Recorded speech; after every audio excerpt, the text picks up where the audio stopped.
भारतीय फ़िल्म संगीत में रफ़ी साहब के बाद जितने भी गायक हुए हैं, उनकी गायकी में सभी की गायकी में कहीं न कहीं रफ़ी साहब का प्रभाव हमें देखने को मिला है।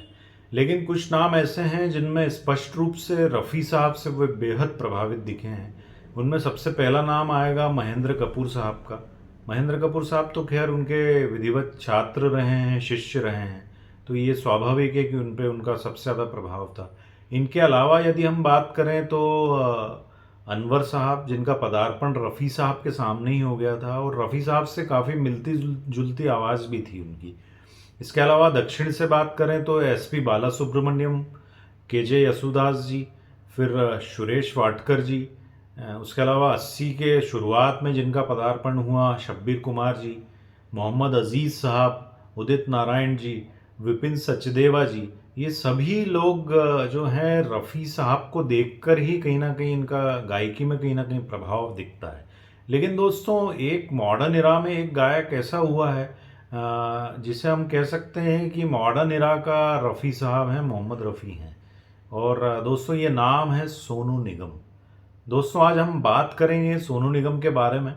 और मैं आपसे निवेदन करूंगा, यदि आपने मेरा चैनल सब्सक्राइब नहीं किया है तो कृपया सब्सक्राइब कर लें और बेल आइकन और ऑल के ऑप्शन को ज़रूर प्रेस करें, जिससे कि सारे नोटिफिकेशन आप लोगों तक पहुंच पाए।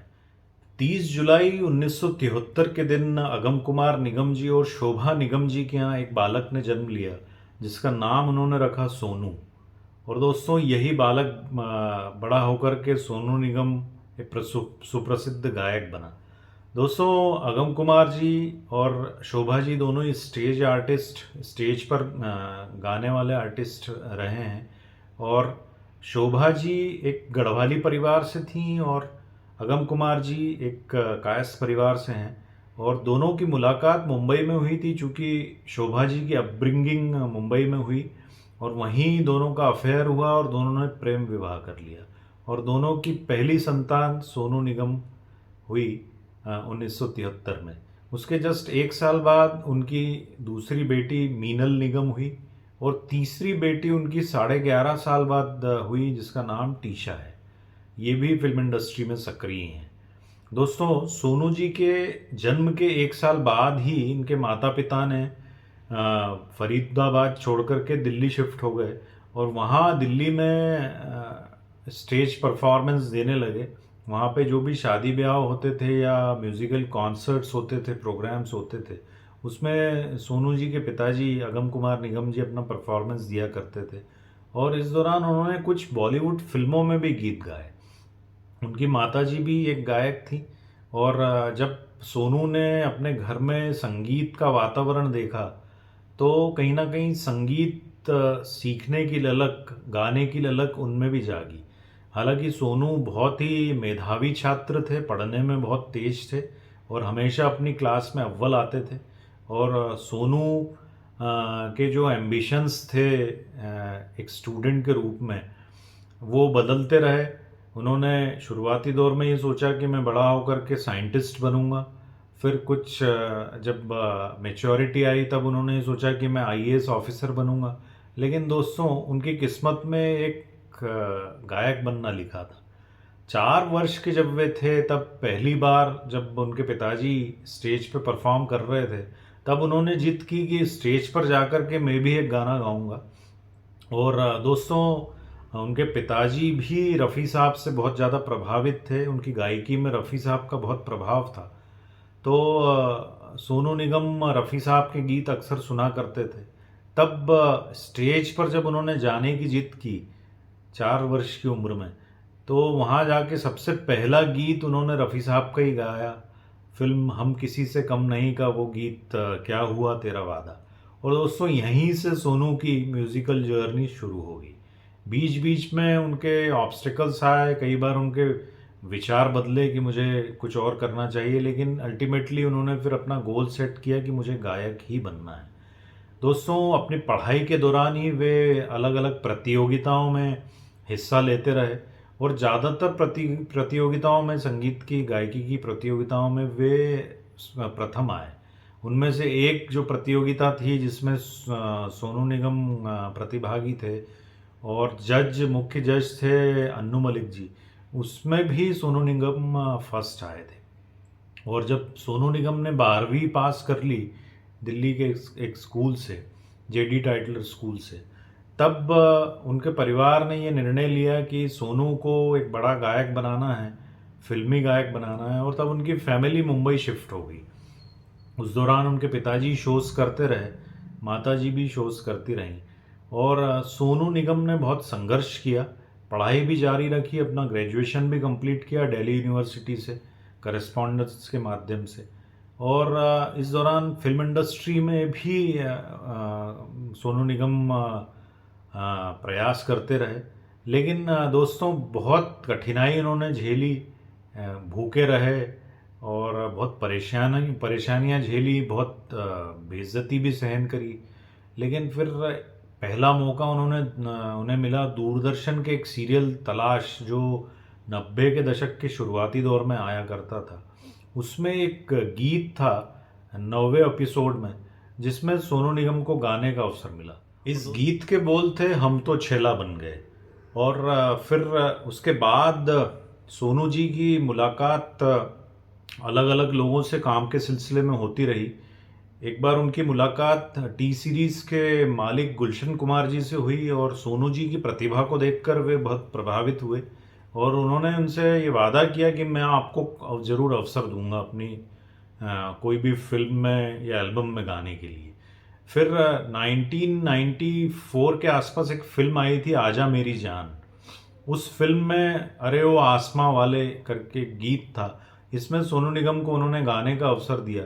और बाद में रफ़ी साहब पर आधारित एक एल्बम रिलीज़ हुआ, जिसमें सोनू निगम ने सारे गीत गाए थे। उसमें भी super cassette industries T series ने उन्हें मौका दिया, गुलशन कुमार जी ने, और वो सोनू निगम ने रफ़ी साहब को समर्पित एक एल्बम रफ़ी की यादें रिलीज़ हुआ वो, और सोनू निगम का कुछ काम चल पड़ा।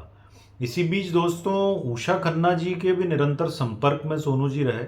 और उषा खन्ना जी उस समय दूरदर्शन पे एक सीरियल प्रसारित होने वाला था, जिसका शीर्षक था चंद्रकांता, जो कि बहुत प्रसिद्ध भी हुआ था, बहुत लोकप्रिय हुआ था, पॉपुलर हुआ था। उसका शीर्षक जो गीत था, वो सोनू निगम जी और रूप कुमार राठौर जी ने मिलकर के गाया था। उसमें उषा खन्ना जी ने सोनू जी को अवसर दिया। उषा जी को बहुत मानते हैं सोनू निगम जी, और उन्होंने अपना किया हुआ वादा जो सोनू जी से था वो निभाया, और उन्हें गाने का अवसर भी दिया।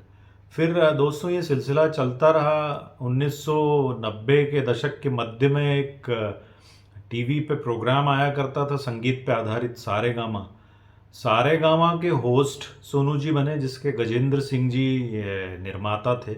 और वहाँ से सोनू निगम जी को जो एक पहचान मिली, उसने उन्हें एक अलग स्तर पे पहुंचा दिया। घर घर में सोनू निगम को लोग पहचानने लगे, और सोनू निगम को हर व्यक्ति पसंद करता था।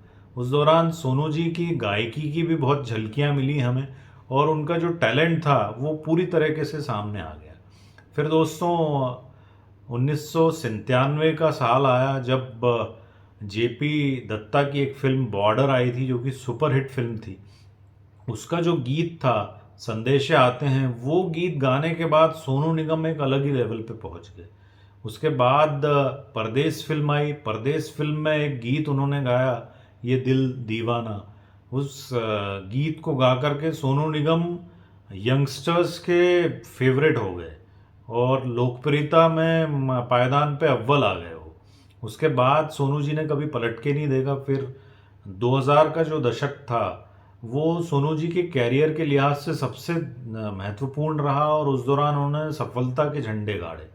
सन 2002 में फिल्म साथिया के शीर्षक गीत के लिए सोनू निगम जी को फिल्म फेयर अवार्ड मिला। उसके बाद 2003-04 में एक जो फिल्म आई थी कल हो ना हो, उसका शीर्षक गाने के लिए सोनू निगम जी को फिर से एक बार फिल्म फेयर अवार्ड मिला, जो कि उनका हिंदी फिल्म में आखिरी फिल्म फेयर था। और उसके लिए नेशनल अवार्ड भी मिला, आईएफए पुरस्कार भी मिला। और सोनू जी की जो करियर की गाड़ी है वो सुपर फास्ट दौड़ने लगी, और सोनू जी उस समय के सबसे लोकप्रिय गायक हो गए, सबसे फेवरेट गायक हो गए यंगस्टर्स के। उसके बाद एक से बढ़कर एक गीत दिए सोनू जी ने। जिस प्रकार रफ़ी साहब ने अपने कैरियर में अलग अलग जॉनर के गीत गाए हैं, सोनू जी ने हर जॉनर का गीत गाया। और उसमें देशभक्ति गीत भी थे, पेट्रियाटिक गीत थे, भक्ति गीत भी थे, उसके अलावा रोमांटिक सॉन्ग भी थे। हर तरीके का गीत सोनू जी ने गाया। एक मुझे दिल चाहता है का उनका एक जो गीत है तन्हाई, वो गीत अपने आप में इतना जटिल है कि मेरे ख्याल से कम ही गायक हैं वो गीत गा सकते हैं। जो सोनू निगम ने बखूबी गाया है वो गीत। और इस प्रकार से सोनू निगम जी की गाड़ी चल पड़ी। लेकिन 2000 का जो दशक बीता उसके बाद सोनू निगम के साथ कुछ विवाद भी जुड़े, जैसे रॉयल्टी को लेकर विवाद जुड़ा, जिसके कारण सोनू निगम जी को कुछ कम फिल्में मिलने लगी।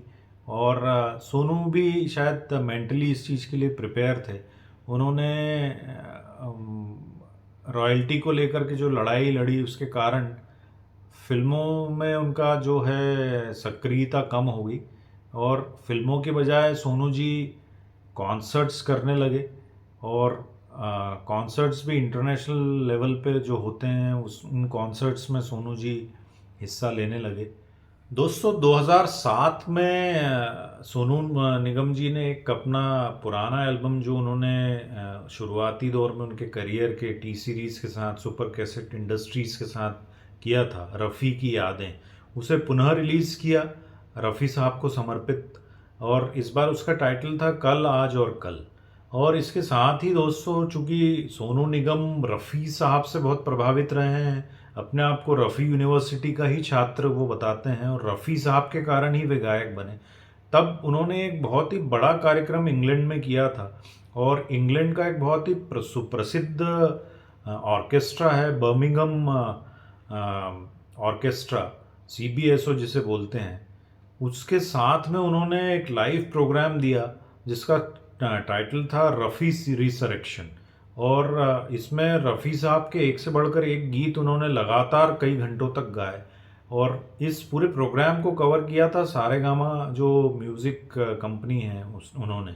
और इस पर उन्होंने एल्बम भी रिलीज़ किया जो कि मार्केट में उपलब्ध है। सोनू निगम अपने आप को रफ़ी साहब का शिष्य बताते हैं। और दोस्तों, मैं ये कहने में मुझे ज़रा भी संकोच नहीं है कि आज जितने भी गायक हैं वर्तमान में सक्रिय और मॉडर्न इरा के हैं, उनमें रफ़ी साहब का उत्तराधिकारी मैं सिर्फ सोनू निगम को ही कहूँगा। क्योंकि सोनू निगम ही वो गायक हैं जिन्होंने रफ़ी साहब की तरह ही विविध प्रकार के गीत गाए हैं, अपनी वर्सेटैलिटी उन्होंने प्रूव की है, और वे ही सच्चे उत्तराधिकारी हैं। कई लोग बड़ा ऑफेंडेड फील करते हैं जब मैं रफ़ी साहब और सोनू निगम का नाम एक साथ लेता हूँ। मैं ये कोई कंपैरिजन नहीं कर रहा हूँ, रफ़ी साहब के साथ किसी का भी कंपैरिजन नहीं हो सकता है। लेकिन रफ़ी साहब को आज जो उनकी लेगेसी है उसको आगे ले जाने वाले जो गायक हैं उनमें सोनू निगम का नाम सबसे ऊपर आएगा। और सोनू निगम अनन्य भक्त हैं रफ़ी साहब के, और उनकी गायकी में रफ़ी साहब के तत्व के दर्शन भी होते हैं। माना कि वे रफ़ी साहब जैसे गायक नहीं हैं, रफ़ी साहब की अपनी टोनल क्वालिटी थी, सोनू निगम की अपनी टोनल क्वालिटी है, लेकिन रफ़ी साहब के तत्व के दर्शन उनकी गायकी में निश्चित रूप से होते हैं। 90 के दशक में मैंने उनका जो रफ़ी की यादें जो एल्बम रिलीज़ हुआ था शुरुआती दौर में, तब मैंने एक राजहट फिल्म का एक गीत गाते हुए उन्हें सुना था, आए बहार बन के लुभा कर चले गए। तो उसमें सोनू निगम ने जिस प्रकार से वो गीत गाया, निश्चित रूप से रफ़ी साहब जैसी तो आवाज़ वे नहीं ला सकते। लेकिन दोस्तों, ये कहने में मुझे ज़रा भी संकोच नहीं है कि रफ़ी साहब का जो स्केल था उसमें, उस गीत में, उस स्केल को सोनू निगम मैच कर रहे थे। और दोस्तों, ये अपने आप में एक बहुत बड़ी उपलब्धि है, एक बहुत बड़ी बात है। और इसमें निश्चित रूप से सोनू निगम का बहुत रियाज रहा है। सोनू निगम एक बहुत मेहनती गायक हैं, बहुत तगड़ा रियाज किया उन्होंने। आज भी 7-7 8-8 घंटे वो रियाज करते हैं, और वो ये खुद कहते हैं कि मेरी पूरी जवानी मैंने बहुत मेहनत की है और बहुत रियाज किया है। और दोस्तों, यही कारण है कि सोनू निगम आज के इरा के सबसे सर्वश्रेष्ठ गायक हैं। दोस्तों, वैसे मैं हार्डकोर रफ़ियन हूँ, मुझे रफ़ी साहब बेहद पसंद हैं। लेकिन रफ़ी साहब के अलावा मुझे जो गायक पसंद हैं उनमें किशोर कुमार और सोनू निगम भी हैं। और सोनू निगम में एक बात और मैं कहना चाहूँगा कि रफ़ी साहब का ही उनमें प्रभाव नहीं है। आप देखें, किशोर कुमार से भी बेहद प्रभावित हैं वो। किशोर दा में जो एक फ्लेम्बॉयंसी थी, वो फ्लेम्बॉयंसी आपको सोनू निगम में देखने को मिलेगी। क्योंकि रफ़ी साहब एक बहुत सीधे साधे इंसान थे। उनमें वो फ्लेम्बॉयंसी, एक परफॉर्मर वाला उनमें वो नहीं था। स्टेज पे जो परफॉर्मर होता है, गायकी बेशक उनकी सबसे ज़्यादा दमदार थी, लेकिन सोनू निगम में ये क्वालिटी किशोरदा की भी आई है। किशोरदा गाते गाते मटकते थे, नाचते थे। सोनू निगम में भी वो गुण है। और मैं बड़ा आश्चर्य में पड़ जाता हूँ जब मैं सोनू निगम का जब जब मैं स्टेज परफॉर्मेंस देखता हूँ। सोनू निगम इतने नाचते कूदते उचकते, अपने सुरों पे नियंत्रण कभी भी नहीं खोते हैं। तो ये बड़ी एक आश्चर्यजनक बात है। और दोस्तों, मुझे लगता है कि बहुत सिद्धहस्त गायक, बहुत ही रियाज करने वाला गायक ही ऐसा कर सकता है। और मुझे लगता है कई लोग रियाज करते हैं फिर भी नहीं कर सकते ऐसा। तो ये सोनू निगम में बड़ी स्पेशल क्वालिटी है। और सोनू निगम मल्टी टैलेंटेड हैं दोस्तों। एक डबिंग आर्टिस्ट भी रहे हैं वो, एक कंपोज़र भी हैं, बेहतरीन गायक भी हैं। और कुछ फिल्मों में भी उन्होंने काम किया है, जैसे कि लव इन नेपाल, फिर जानी दुश्मन। और चाइल्ड आर्टिस्ट के बतौर भी उन्होंने कुछ फिल्मों में काम किया है, जैसे उस्तादी उस्ताद से, फिर बेताब, जो कि सनी देओल जिसमें मुख्य भूमिका में थे। उनके बचपन का रोल सोनू निगम ने ही किया है उसमें। तो सोनू निगम एक मल्टी टैलेंटेड आर्टिस्ट हैं। जो गुण किशोरदा में भी थे, वो गुण सोनू निगम में भी देखने को मिलते हैं। सोनू निगम निश्चित रूप से रफ़ी साहब के अनन्य भक्त हैं, उन्हीं के छात्र हैं। लेकिन किशोरदा वाली क्वालिटीज़ भी सोनू निगम में हैं। और आप देखें, रफ़ी साहब के गानों को तो बहुत अच्छा निभाते ही हैं वो। किशोरदा के गाने भी जब भी गाते हैं तो आपको सुनने में आनंद ही आएगा। किशोरदा जैसी गायकी तो खैर कोई भी नहीं दे सकता, ना वैसी आवाज़ दे सकता है। पर सोनू निगम किशोरदा वाला फीलिंग भी ले आते हैं अपनी गायकी में। और इसके अलावा दोस्तों, वो बेहतरीन मिमिक्री आर्टिस्ट भी हैं। आप देखिए कितने गायकों की आवाज़ वो अपनी गायकी में ले आते हैं। तो ये अपने आप में बड़ा आश्चर्यजनक है। और सोनू निगम एक कंप्लीट पैकेज है। मेरे ख्याल से मॉडर्न इरा में उनसे बड़ा एंटरटेनर कोई नहीं हुआ है दोस्तों। जिस प्रकार किशोरदा अपने समय के सर्वश्रेष्ठ एंटरटेनर थे, वैसे आज के दौर का सर्वश्रेष्ठ एंटरटेनर सोनू निगम है दोस्तों। सोनू निगम के बारे में बहुत सारी बातें हैं। कुछ बातें जो मुझे याद आती हैं, जैसे सोनू निगम रफ़ी साहब के अलावा माइकल जैक्सन के बहुत बड़े फ़ैन हैं। और माइकल जैक्सन की जब डेथ हो गई थी तब उनको ट्रिब्यूटरी एक उन्होंने एल्बम रिलीज़ किया था, जो कि बहुत पॉपुलर हुआ। उसके अलावा सोनू निगम ने माइकल जैक्सन के जो भाई हैं उनके साथ भी काम कर चुके हैं, उनके एल्बम के लिए भी काम कर चुके हैं। कई इंटरनेशनल प्रोजेक्ट्स किए हैं, कई कॉन्सर्ट्स किए हैं। और विश्व भर में सोनू निगम की बहुत लोकप्रियता है दोस्तों। रफ़ी साहब से चूँकि प्रभावित हैं, तो रफ़ी साहब को ही समर्पित उन्होंने एक एल्बम किया था बर्मिंघम ऑर्केस्ट्रा के साथ में। और जैसा कि मैंने अभी बताया था, और वो एल्बम बहुत लोकप्रिय हुआ। और लगातार सोनू निगम ने इतने सारे, करीब 150-200 साजिंदे थे उसमें, उनके साथ लगातार कई घंटों तक गाया था, जो कि अपने आप में बड़ा एक अजूबे वाली बात है। तो दोस्तों, ये सोनू निगम है। और सोनू निगम साहब 30 जुलाई को 50 वर्ष के हुए हैं। मैं ये ईश्वर से कामना करता हूँ, उन्हें ये शुभकामनाएं देता हूँ कि वो 100 वर्ष जिए और इसी प्रकार से हम लोगों का मनोरंजन करते रहें, इसी प्रकार से हमें प्रभावित करते रहें। ऐसे बहुमुखी प्रतिभा के धनी, ऐसी बहुविज्ञता बहुत बिरले लोगों में पाई जाती है। और निश्चित रूप से ये ईश्वर प्रदत्त है। सोनू निगम पे बहुत आशीर्वाद है माँ सरस्वती का, और ये आशीर्वाद उन पे बना रहे। लता मंगेशकर भी ये कहती थी कि आज के दौर के सबसे अच्छे गायक सोनू निगम ही हैं। तो दोस्तों, सोनू निगम के बारे में और उनकी जीवन यात्रा के बारे में ये कुछ बातें थी जो मैंने आप लोगों के साथ साझा की। इसी प्रकार से आगे भी मैं वीडियोस लेकर के आता रहूँगा दोस्तों। बने रहिए मेरे चैनल पे। और आपसे यही मैं कहूँगा कि हमेशा जीवन में प्रसन्न रहें, स्वस्थ रहें। और आप सभी लोगों को बहुत बहुत नमस्कार दोस्तों। है।